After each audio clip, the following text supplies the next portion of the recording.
ChatGPT, I think what we've learned this morning already, that this thing is a charming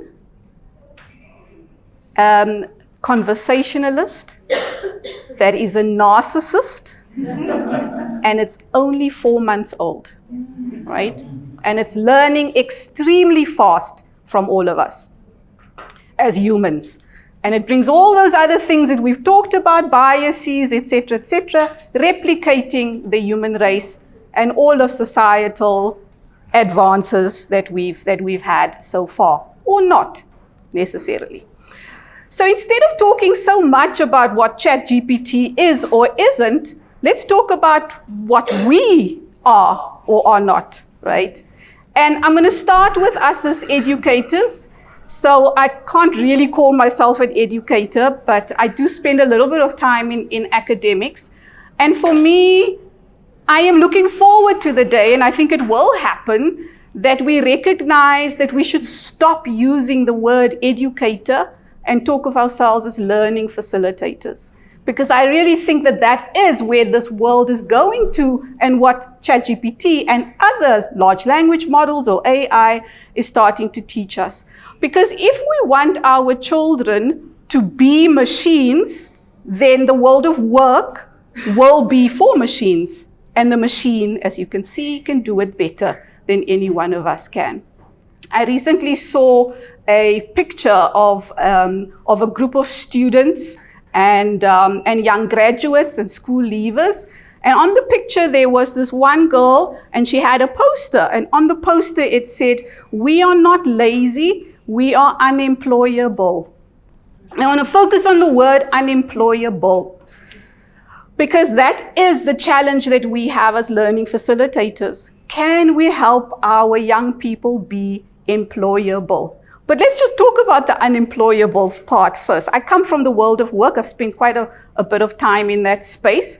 And I guess that's what you are helping young learners transition to. And the world of work is different from what it used to be before as well. So that's the things we need to think about. Firstly, technology is ubiquitous. It's there everywhere. Exactly as Benji was saying, our young people have already used ChatGPT before we even knew how to spell it. They know how to use it, and they are using it, and they are using it in schools. I can absolutely guarantee that. And they're using it in the work environment as well when they get there.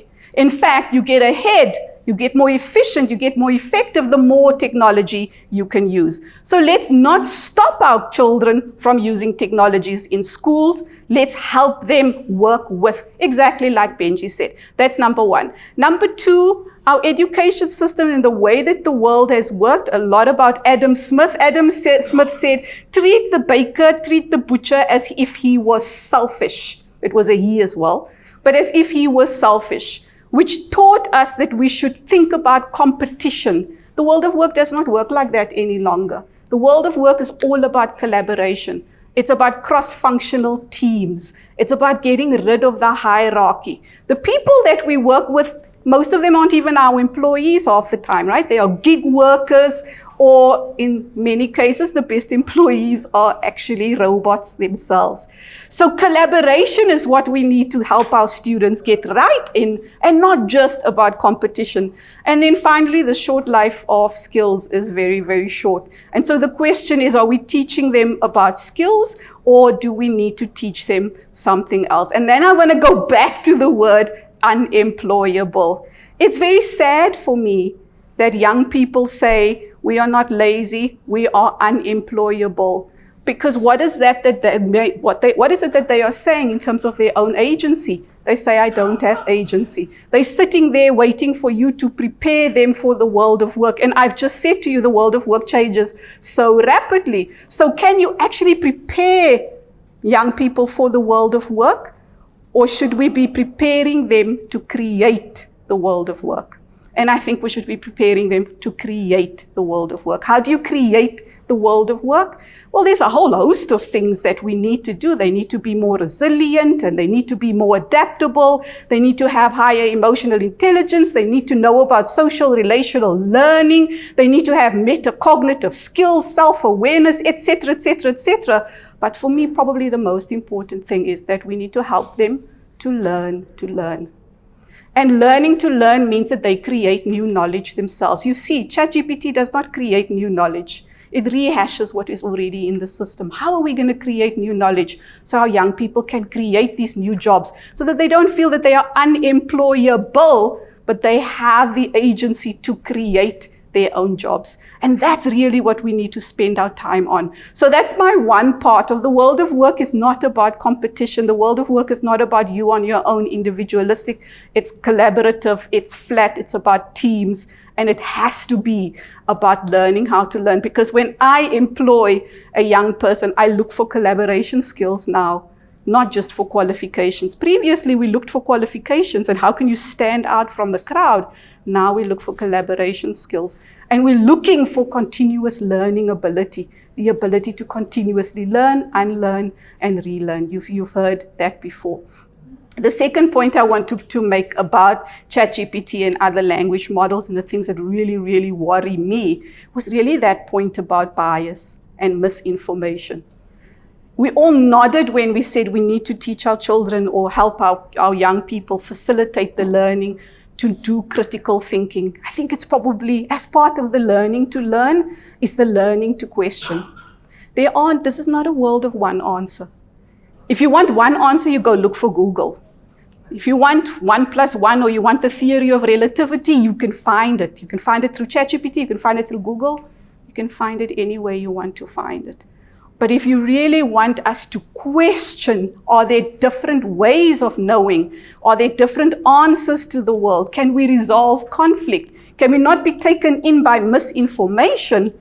That is what we need to teach our children, because they can't distinguish the difference when it comes from the narcissistic conversationalist that is 4 months old. It's very difficult. I can't. I asked ChatGPT to write, I wrote a prompt, and the point about ask good questions, even in the context of ChatGPT, is so important. Because I asked it to write a speech, but I told it to write the speech as a cynic. I nearly slit my wrists. You can ask it to write as a Shakespearean sonnet, but you could also ask it to write something as a terrorist. And when you ask it to do that, it will do that. Not because it knows, but all it knows is all it understands is how to put language together. It just takes a word and then figures out what's the best word to put after that. It has no emotion. It has no emotional intelligence. It doesn't really understand those kinds of things.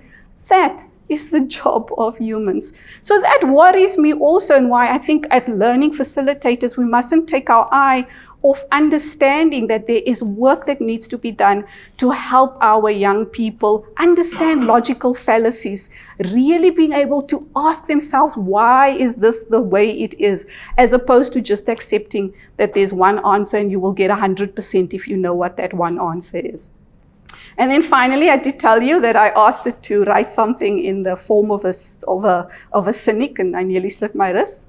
But I asked it the question about plagiarism, etc., etc. And this time round, so you'll see that the best way to use ChatGPT is in a conversation. That's what I did. In a conversation, I ask it a question, and then it gives me a prompt answer. And then I ask it another question, and it holds the conversation, and I learn, and it learns. And I think that's the best way for educators or learning facilitators to use ChatGPT, is in that conversation, because it helps with the critical thinking process.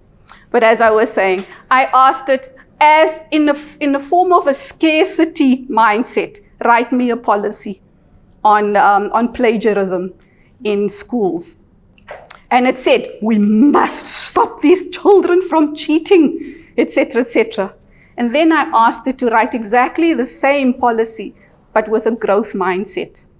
And it said, we must recognize that when you cheat yourself, And in fact, the process of learning is not so much about getting the right answer. The process of learning is to help you learn.